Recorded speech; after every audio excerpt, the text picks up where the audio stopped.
Hata kama nikisema niongee naye, sidhani kama anapaswa kukataa. Hawezi kukiuka agizo langu kama kaka. Yupo ndani, amelala mpaka saa 3 hii mwanamke. Njoo. Abe kaka. Njoo.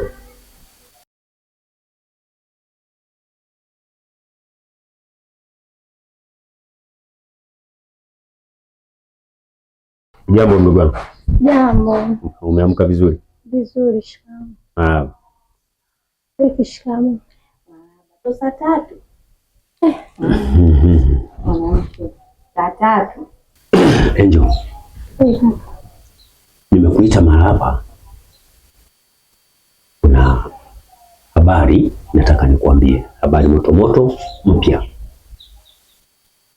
Unamfahamu mtoto wa mama Asmani? Ndio, namfahamu kaka. Vizuri. Hiyo bwana alikuja hapa, alikuwepo hapa juzi na jana pia. Na habari aliyotuletea hapa ni njema kwako. Habari gani? Ametaka kukuoa. Anasema anakupenda sana, anakuhitaji. Tusiwe na wasiwasi kuhusu kitu chochote kile. Tusiwe na wasiwasi kuhusu pesa. Tusiwe na wasiwasi kuhusu maisha yako ya baadaye ukitoka hapa. Kwa hiyo yeye amesema anakuhitaji sana, anakuhitaji sana, anakuhitaji. Hivi, yeye unatakiwa ushukuru kwa umri wako huu ulionao. Ungekuwa na mambo kama la kwangu, wala tusingepata mwanaume. Lakini umeolewa, au mwanaume anataka kuoa wewe kwa sababu ya umbo lako sasa ndio lina trend sasa hivi wavulana wanapenda. Lakini ungekuwa na mambo kama la kwangu mimi, wifi yako, wala usingepata mwanaume, labda ungepata mtu anayepumua au mwenye jina la ukoo au jinsia yake. Kwa hiyo ushukuru Mwenyezi Mungu umepata yule mwanaume, ana kila kitu, ana pesa, ana nyumba, anakupenda. Yangu. Umesema mmoja nini? Anamiliki tu jina na jinsia. Umesikia? Kaka, bado kuna kitu ananitafuta.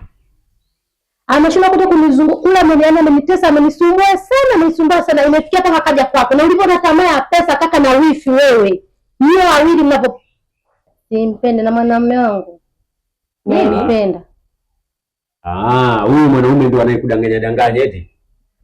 Mimi simfahamu, wewe unamfahamu, unasema na mwanaume wangu nampenda. Mimi simjui. Nisikilize sasa. Kama una mwanaume wako na una hakika unampenda, utoke hapa nyumbani. Kaka, kama ni hivyo tu hivi, nitaondoka. Siwezi nikaolewa na mwanaume ambaye simpendi. Eti kisa pesa. Hizo ni faida zenu, sio faida zangu. Wewe.